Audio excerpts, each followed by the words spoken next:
Welcome back to the channel. Today we'll be building a floating frame for another painting that my wife did. We're going to change it up a little bit and show you a different way of building the floating frame. So sit back and enjoy. First thing I'm going to do is cut everything to rough dimension, and then we'll come back and cut it precisely.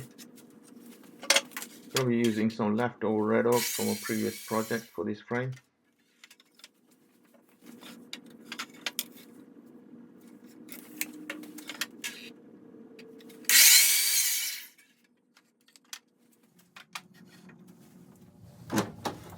Next we're going to take all the frame pieces to the table saw and cut it to the correct width.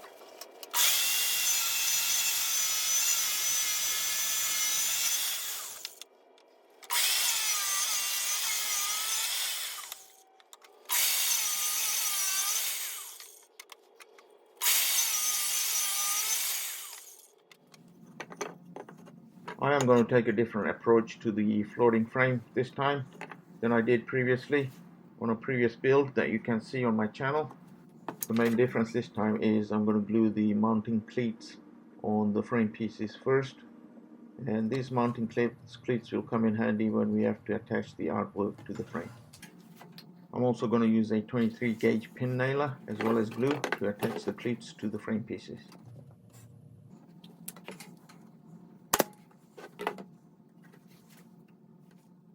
You don't really need the pin nailer. I'm in a rush, so I'm going to use it, but if you had some clamps, you can just clamp the two pieces together and you should be fine.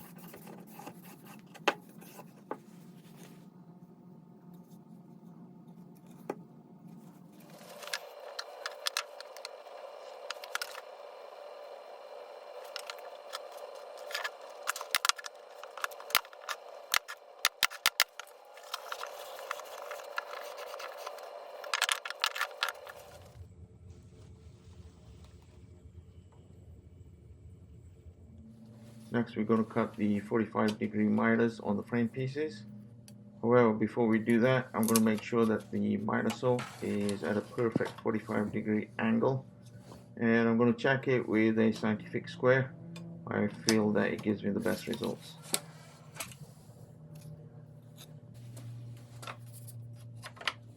I'm going to make a test cut on a scrap piece of wood to make sure it's a perfect 45. With the miter saw set, we're ready to cut the miters.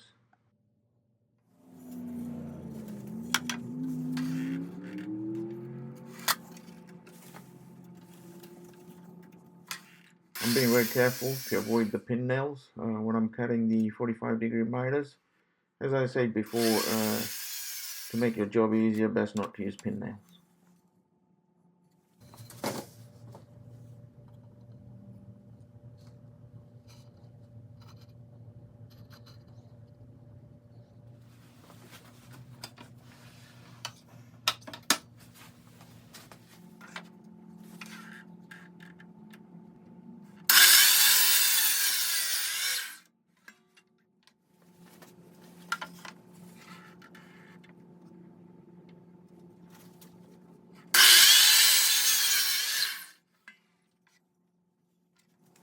As always, when I'm making frames, I cut one side first and then use that as a template for the opposite side. This is to make sure that both sides, opposite sides, are equal in length.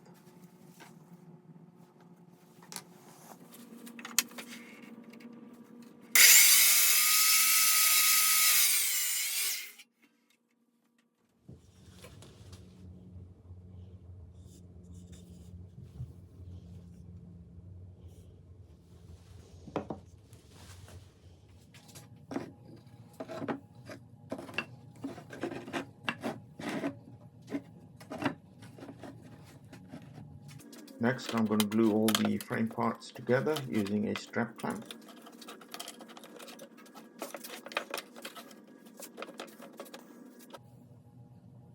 We are a small channel, so if you're enjoying the content, then we really love it if you subscribe to the channel. It is free to subscribe, and it's one way to support the channel.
For this frame, I'm going to add splines on the corners to make the joint stronger.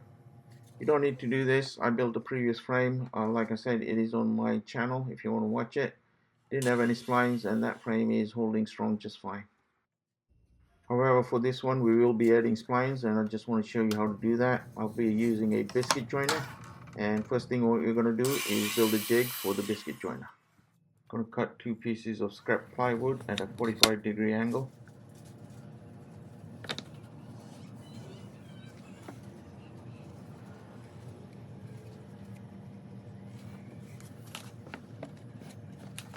Make sure that the tool is not plugged in. Then line up the 2 pieces of wood on the center line of the biscuit jointer. My jointer does come with 2 holes which I can use to attach the 2 pieces of wood.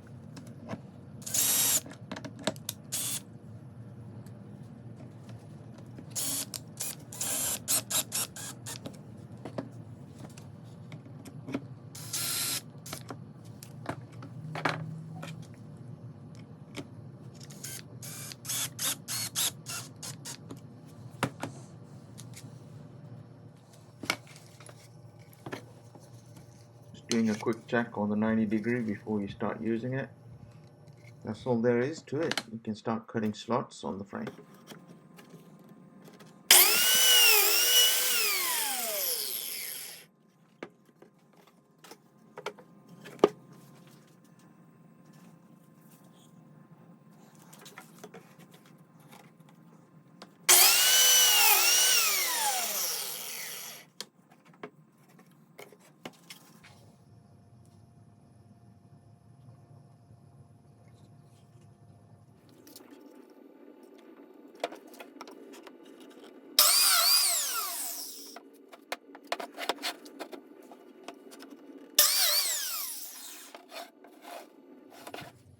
Off camera, I cut some strips of red oak I'm going to use as splines.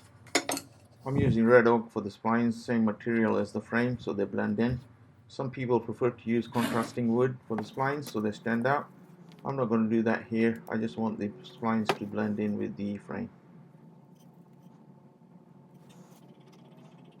Again, the spline is used to make the joint stronger because the joint is really an end grain to end grain joint, and the spline will make the joint a lot stronger.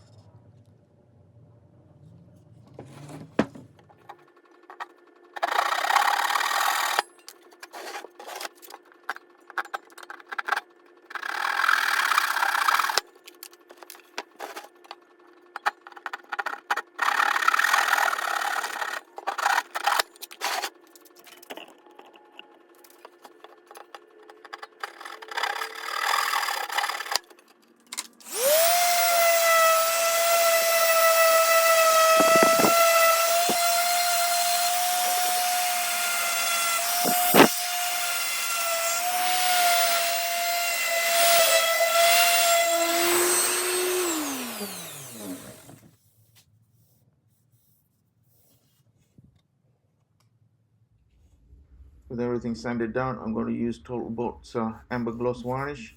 It's a perfect choice since the frame is going to be in the bathroom. The varnish is easy to use and the cleanup is really easy as well. It gives the red oak a nice amber glow, which I like. I've used it a couple of times now and I have to say I really love the product. I'm not getting paid for it, I just love the product.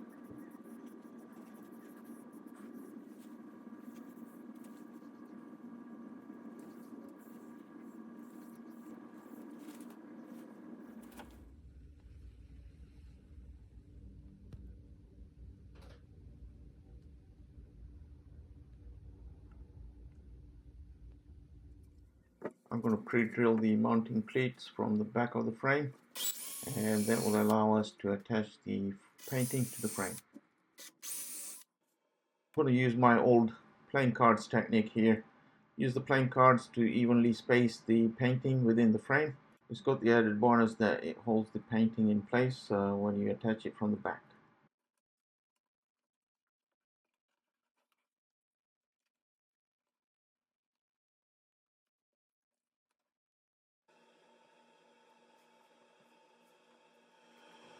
I'm just going to use 4 screws to attach the painting to the frame.